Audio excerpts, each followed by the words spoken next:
Alam niyo ba dito sa UK, kung baguhan ka pa lang, hindi lamang lisensya ng sasakyan ang kailangan nating kuhain.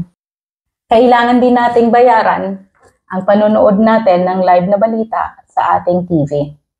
Yes guys, kailangan nating kumuha ng TV license. May lisensya at nakakagulat na may lisensya din ang panonood ng TV dito sa UK. Ito ay nagkakahalaga ng 169.50 pounds or 12,204 pesos. Kailangan natin na kumuha ng TV license kung mahilig tayong manood ng mga local news.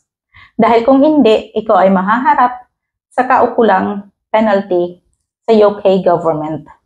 Yes guys, may penalty ang panonood ng live TV kapag wala kang TV license. At kahit pa ito ay pinanood mo lamang sa iyong mobile, at ito ay live news or live na balita sa local news nila, ay nadidetect pa din nila. Napakalaking halaga din guys, yung 1,000 pounds or nasa 72,000 pesos. Kaya ating iwasan kung ikaw ay baguhan pa lang dito sa UK at kailangan tumawag ka kaagad sa kanilang website na hindi ka nanonood ng live news para maiwasan ang penalty.